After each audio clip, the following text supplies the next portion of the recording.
ஓம் ஸ்ரீ மகாபெரிவா சரணம். மகாபெரிவா மகிமையில் இன்றைக்கி ஒரு அருமையான அற்புதம் சொல்லலான் இருக்கேன். மகாபெரிவா ஒரு முறை குல்பர்கா நகர் வழியாக யாத்திரை போய் கொண்டிருந்தார். இந்த நகரம் வடக்கு கர்நாடகாவில் உள்ளது. அதன் பின் குல்பர்காவில் இருந்து புறப்பட்டு மகாகாவ் என்கிற சிற்றூருக்கு சென்றார். அங்கேயே ஒரு சில நாட்கள் தங்கினார். அன்றைய தினம் மாலை டெல்லியில் பணிபுரிந்து வந்த இளைஞரான இன்ஜினியர் ஒருவர் மகாபெரிவாளை தரிசிக்க வந்தார். மகாபெரிவா பற்றி அதிகம் கேள்விப்பட்டிருந்த அவர் தரிசித்து ஆசி பெறுவதற்காக பக்தி பெருக்கோடு வந்திருந்தார். தன்னுடன் ஒரு சில பழங்களையும் மகான் திருக்கழுத்தில் அணிந்து கொள்வதற்கு வில்வ மாலை ஒன்றையும் வாங்கி வந்திருந்தார். மகாபெரிவா திருச்சன்னதிக்கு வந்தவுடன் தான் எடுத்து வந்திருந்த பழங்கள் மற்றும் வில்வ மாலையை ஒரு மூங்கில் தட்டில் மகாபெரிவாளிடம் சமர்ப்பித்தார். கண்கண்ட தெய்வத்துக்கு நமஸ்காரம் செய்தார். அந்த இளைஞரை பற்றியும் அவரது குடும்பம் பற்றியும் மகாபெரிவா விசாரித்து அறிந்தார். இந்த பேச்சு சுமார் அரை மணி நேரத்துக்கும் மேலே நீடித்தது. இளைஞருக்கு சந்தோஷம் என்றால் அதை வார்த்தைகளில் வர்ணிக்க இயலவில்லை. இந்த மகானின் கடைக்கண் பார்வை நம்மேல் விழாதா என்கிற ஏக்கத்துடன் மகாகாவுக்கு வந்திருந்தார். ஆனால் அவருக்கு யோகம்தான். இளைஞருடன் பேசி முடித்த பிறகு மூங்கில் தட்டில் அவர் வைத்த வில்வ மாலையை தன் வலக்கையால் எடுத்தார் பெரியவா. அதை அப்படியே தன் தலையில் வைத்து கொண்டு முன்னும் பின்னுமாக தேய்த்தார். தான் வாங்கி வந்த வில்வ மாலையை மகாபெரிவா தன் கைப்பட எடுத்து இப்படி செய்தது இளைஞரை பரவசப்பட வைத்தாலும் இதன் பொருள் என்னவென்று புரியவில்லை. ஒரு சில நிமிடங்கள் கடந்த பிறகு வில்வ மாலையை தன் தலையிலிருந்து எடுத்து மார்பில் வைத்து தேய்த்தார். அந்த இன்ஜினியர் இளைஞர் மட்டுமல்ல, அங்கு வந்திருந்த பக்த கோடிகள் பலரும் இவற்றை ஆச்சரியமாக பார்த்து கொண்டிருந்தார்கள். உன் அப்பாவுக்கு என்ன வயசு இருக்கும்? இளைஞரை பார்த்து கேட்டார் மகாபெரிவா. சொன்னார், நல்ல ஆரோக்கியமாக திடகாத்திரமாக இருப்பாரா? இருப்பார் பெரியவா. இதுக்கு முன்னாடி உங்கள் அப்பாவுக்கு இதய நோய் வந்தது உண்டா?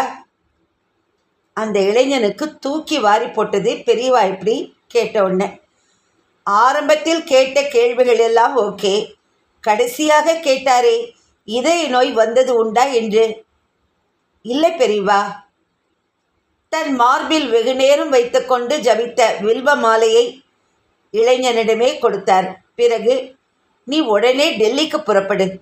இந்த வில்வ மாலை உன் அப்பா கிட்ட சேரணும். ஒரு நிமிடம் கூட இங்கே நிற்கக்கூடாது என்று உத்தரவிட்டார் பெரியவா. அவ்வளவுதான். என்ன காரணத்துக்காக மகாபெரிவா தனக்கு இப்படி ஒரு உத்தரவிட்டிருக்கிறார் என்பதை அப்போது அந்த இன்ஜினியர் இளைஞரால் புரிந்து கொள்ள முடியவில்லை. மகாபெரிவாளுக்கு மீண்டும் ஒரு நமஸ்காரம் செய்துவிட்டு வெளியேறினார். டெல்லியை நோக்கிய அவரது பயணம் துவங்கியது. அடுத்த நாள் இரவு டெல்லியை வந்தடைந்தார். இதய நோய் என்றாரே, அப்பாவிடம் இந்த வில்வ மாலையை உடனே கொடு என்றாரே, இதற்கெல்லாம் என்ன பொருள் என்பது புரிந்தும் புரியாமலும் காணப்பட்டாலும் மகாபெரிவாளை பிரார்த்தித்தபடியே வீட்டுக்கு வந்து சேர்ந்தார். வீடு பூட்டி இருந்தது. குழப்பம் அதிகரித்தது. பக்கத்து வீட்டில் தென்பட்ட நண்பரிடம் விசாரித்தார். சார், நீங்கள் இப்போ தான் வரீங்களா? டெல்லியில் இன்டர்நேஷ்னல் லெவலில் பெரிய விளையாட்டு போட்டிங்க ஆரம்பிச்சிருக்கு இல்லையா?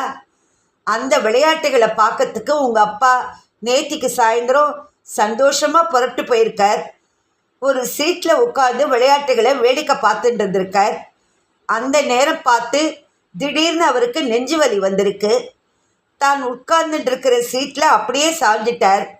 உடனே பக்கத்தில் இருந்த ஒரு ஹாஸ்பிட்டலில் சேர்த்து ஆக்சிஜன் கொடுத்தாங்க. இப்போ அவசர சிகிச்சை பிரிவில் இருக்கார். ஆனால் நல்ல முன்னேற்றம் இருக்கான். ஒன்றும் கவலைப்படாமல் போய் பாருங்க என்று சொன்னவரின் கைகளை பிடித்து நன்றி சொல்லிவிட்டு இளைஞர் ஓடினார் மருத்துவமனைக்கு. மருத்துவர்களிடம் அனுமதி வாங்கி கொண்டு அவசர சிகிச்சை பிரிவுக்குள் சென்றார். தந்தையை பார்த்து மகனும், மகனை பார்த்து தந்தையும் பரஸ்பரம் கண்ணீர் சிந்தினர். அப்பாவால் பேச முடிந்தது. மகாகாவ் சென்று மகாபெரிவாளை தான் தரிசித்த நிகழ்வை வெகு உருக்கமாக சொல்லி அங்கு இருவருக்கும் இடையே நடந்த உரையாடலை இரத்தின சுருக்கமாக தந்தைக்கு விளக்கினான். திடகாத்திரமாய் இருப்பாரா, இதய நோய் உண்டா என்றெல்லாம் மகாபெரிவா விசாரித்ததையும், அதன்பின் வில்வ மாலையை தலையிலும் நெஞ்சிலும் வைத்து ஜபித்து 1/2 மணி நேரம் கழித்து கொடுத்ததையும் சொன்னான். இவற்றையெல்லாம் கண்ணீர் மல்க கேட்டு தன் 2 கைகளையும் கஷ்டப்பட்டு கூப்பினார் அந்த தந்தை. மகாபெரிவாளை மானசீகமாக வணங்கினார்.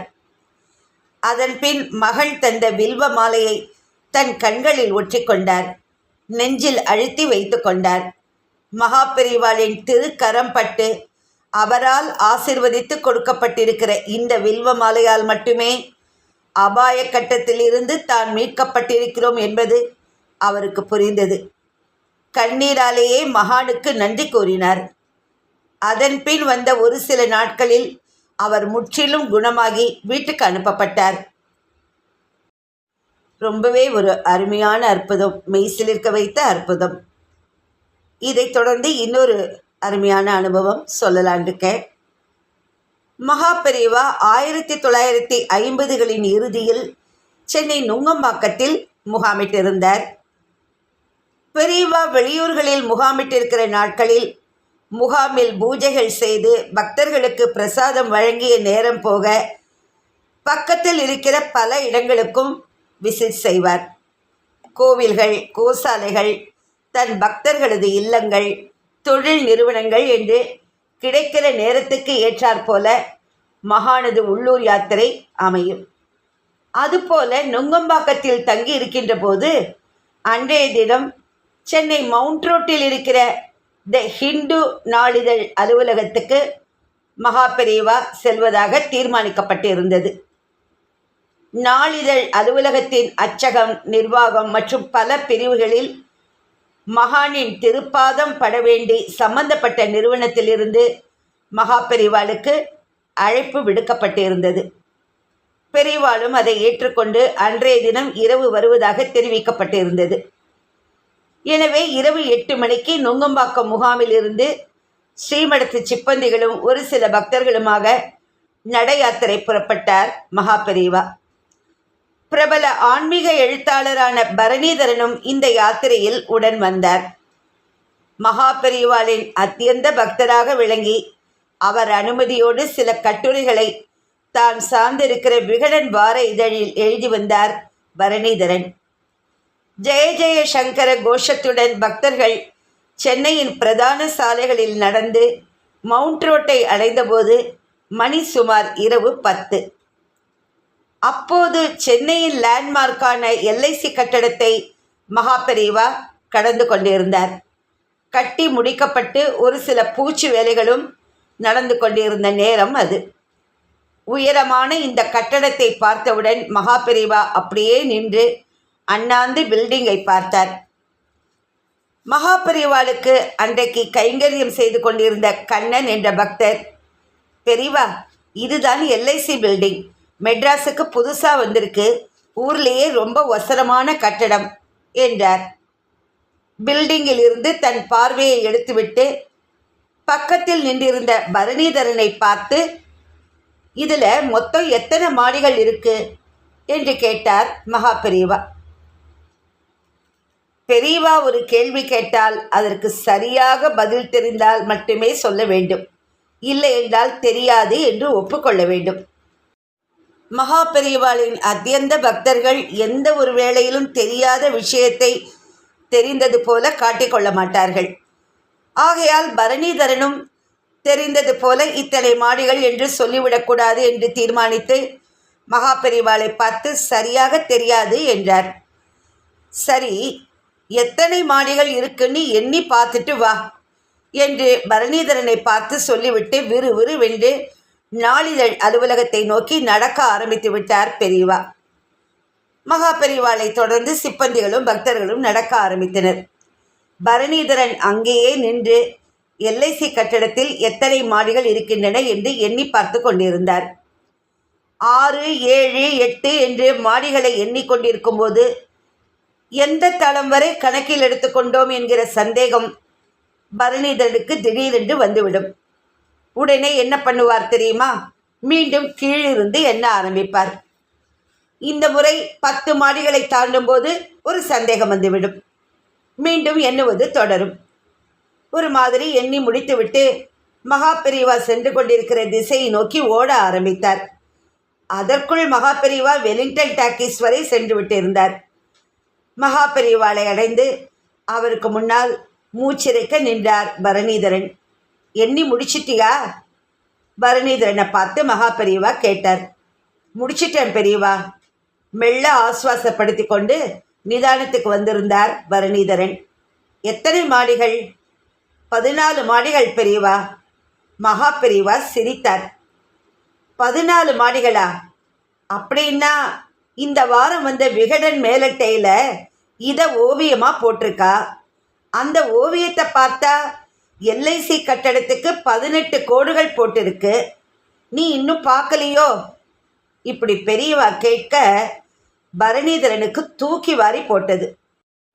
18 கோடுகள் வரையப்பட்டிருந்தால் அது 17 மாடிகள் இருப்பதை குறிக்கும். பக்கத்தில் நின்று கொண்டிருந்த தொண்டர் கண்ணன் சிரிப்பை அடக்க முடியாமல் வாயை பொத்தி கொண்டார்.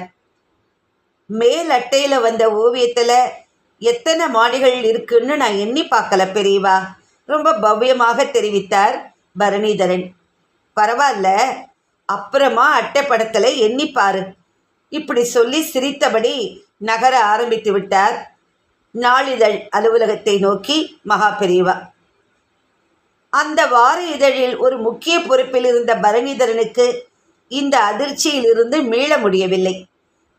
யாராலும் சுட்டிக்காட்ட முடியாத ஒரு தவறை மகாபெரிவா எந்த அளவுக்கு நாசுக்காக துல்லியமாக சொல்லிவிட்டு போகிறார் என்பதை நினைத்த பரணிதரனுக்கு கண்கள் கலங்கின.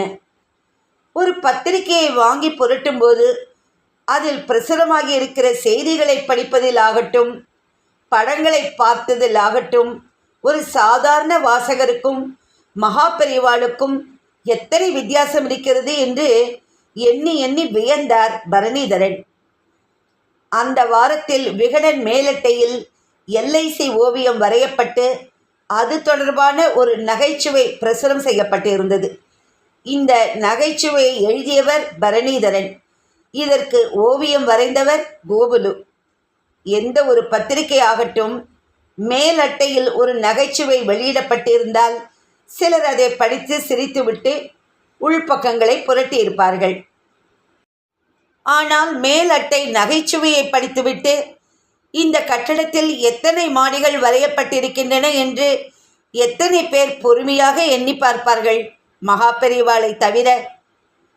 மகாபெரிவா சொன்னதன்படி 14 மாடிகளே கொண்ட அந்த எல்ஐசி கட்டடத்துக்கு 17 மாடிகள் இருப்பதாக அந்த ஓவியம் வரையப்பட்டிருக்கிறது.